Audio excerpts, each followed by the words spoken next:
afternoon, campers, and welcome back to Lotus Operations. And in today's video, we are going to teach you how you can turn salt water into drinkable water if you cannot use the sand to filter the salt out. So let's begin.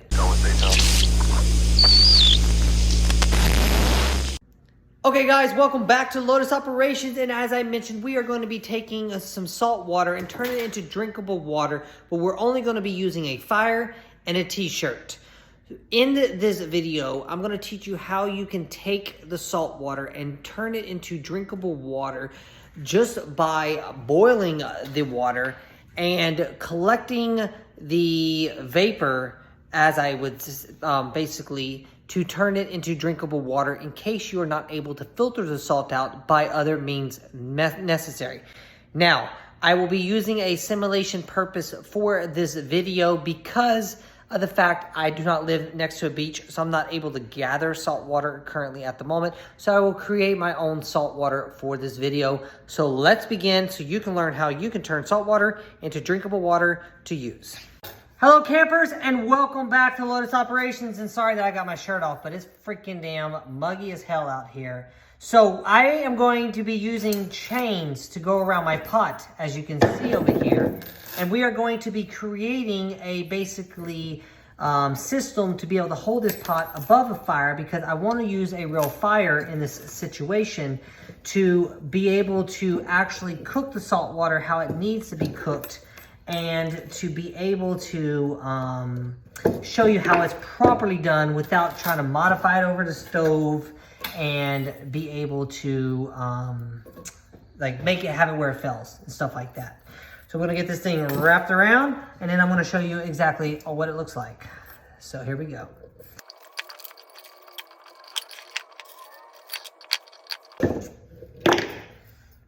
And okay guys, this is what our hanging pot's gonna look like over the fire to be able to cook our thing. So let's go build our fire and begin the next video.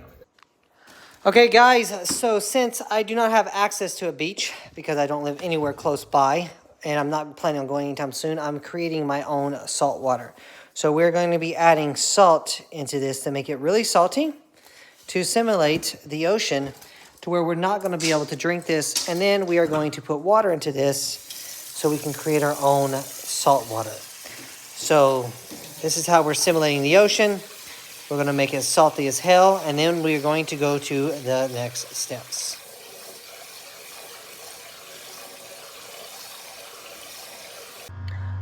Once you have your salt water done, you're going to hang it up over where you're going to have your fire, and then you're going to want to be able to just hook it on up to the piece that you're going to do, and then you're going to make it to where it can easily, if you want to, you can have it permanent like this, or you can make it easily adjustable, depends upon your fire. But I'm going to make it to where I can adjust the height as necessary.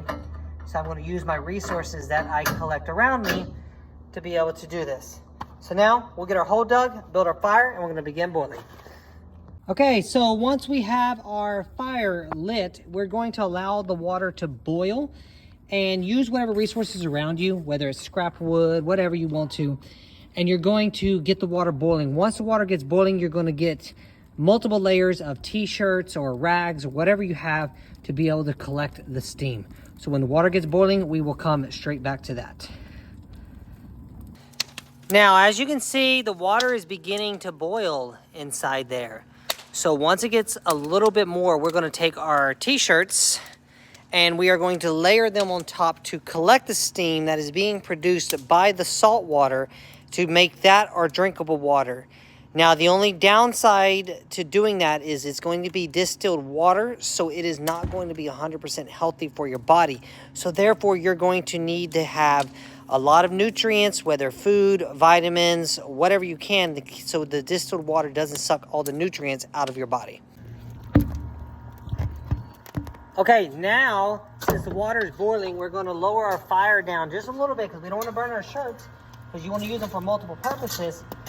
So we're going to get the fire a little bit spread out in a way to where the fire will still be hot enough, but low enough that it's not going to really catch the shirts on fire. Now, this will be, of course, trial and error, because it depends on how big you have your fire built. Well, it depends upon how much is going to do. And then you're going to take your shirts, preferably not the ones that you need to wear, because you want to, and clean. They need to be clean if possible. But you're going to create multiple layers. So you're going to fold it up to create multiple layers, and then you're going to put it over the pot to collect the steam. Now, of course, you're going to have to control the fire, because you don't want the fire to burn your shirt, and you don't want your shirt to get into the water to collect the salt water. So it's going to be trial and error for a little bit. So, and then you're going to allow the shirt to collect the moisture. You're going to allow the shirt to collect the moisture, which will then basically allow you to gather the fresh water.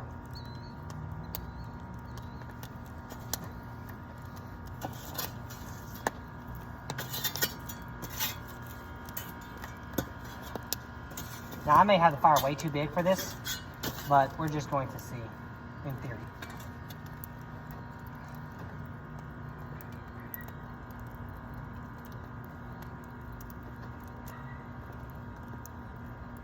And this is my very first time doing this, so let's see what happens. And using your shirts and materials to collect your moisture, preferably do not use shirts and material that has lots of plastic in it. If possible, 100% cotton, so it does not melt and contaminate your water or contaminate your water source as you're trying to collect the water vapor. So that's just food for thought. Now, one warning when doing this is you're going to run into the risk of your shirt. Of course, it's going to have boiling steam and water in there, okay? The shirt's going to become boiling water. You're going to have to take it off carefully and lay it up somewhere to cool. And then if enough water vapor has gotten into the shirt, depending upon how long you boil it and how well it does, will determine how much water you get out of it. Now, is this 100% reliable? Maybe not. This may not work that well as they say in a survival situation, or it may actually do extremely well for all we know, but we're not going to know until we pull this. And it's been boiling for about a good 10 minutes now. So I'm going to pull the shirt because the shirt's starting to catch fire, and we're going to see exactly how much water vapor has gotten out of this and how reliable of a source is this, or would it be better to build up a bed of coals and then set this on top and allow the water vapor to boil from there so you don't have to worry about your shirts freaking getting all freaking burnt up and stuff like that. But listen, you can hear the water boiling.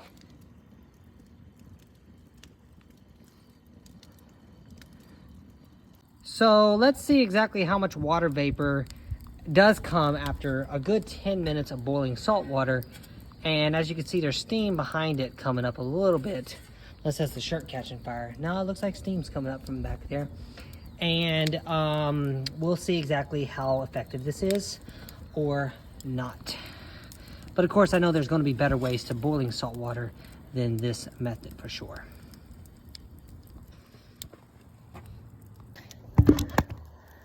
Okay, so you're going to want to use a stick or something to be able to lift your shirt up and lay it up and let it cool down a little bit so you can be able to squeeze the water out. Otherwise, you're going to scald your hands. So we're going to go up. We're going to lay over here. It's got a good amount of water in it. We're going to get our bowl here, and we're going to squeeze what we can into here. There's nothing in here. There is nothing in here but humidity and a burnt shirt.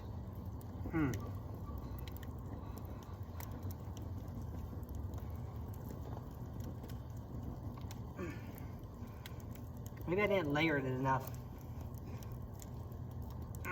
Fuck.